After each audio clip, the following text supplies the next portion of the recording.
100 நாள் பயிற்சியோட 18வது நாள் காலையில ஏஞ்சி காலேஜ் கிளம்பிட்டு 2 முட்டையை போட்டு சாப்பிட்டு சாக்ஸை மாட்டி ஷூ போட்டேன். பாய்ஸ் கோபால கொஞ்சம் நோட் பண்ணிக்கலாம். நான் இவ்வளோ பெரிய வீடு வச்சிருந்து ரோட்ல வந்து படுத்துட்டு இருக்கான். அவன் அடிச்சு வீட்டுள்ள தோத்துட்டு காலேஜ் கிளம்பி போயிட்டான். நம்ம சன் ஆஃப் கார்த்திக் இன்னைக்கு பிறந்த நாள். அவன் ட்ரீட் வைக்கிறதுக்காக சோறு ஆர்டர் பண்றதுக்குள்ள நான் போய் பந்தில உட்காந்துட்டானுங்க.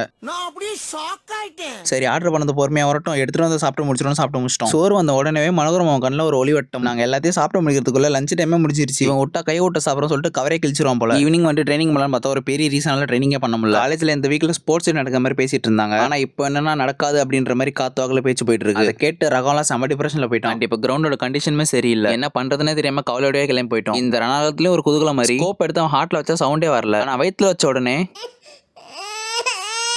அதுக்கப்புறம் அங்கிருந்து கிளம்பிட்டோம். நான் சொல்லியிருந்தாலும் லேப்டாப் வாங்க போறேன்ட்டு. அதை அவன்கிட்ட கேட்டா நீ லேப்டாப்ல வாங்காத பிசி வாங்கி போட்டுருன்னு சொல்றான். பஸ் ஸ்டாண்டுக்கு போயிட்டு ஒரு சில பொருளை வாங்க வேண்டியதா இருந்துச்சு. அதை வாங்கி முடிச்சுட்டு அப்படியே நீங்க நல்லா முடிச்சுக்கிட்டேன். Please subscribe, follow, like, share, comment பட்டனையும் கிளிக் பண்ணிட்டு எல்லாத்தையும் பண்ணிருங்க. பை.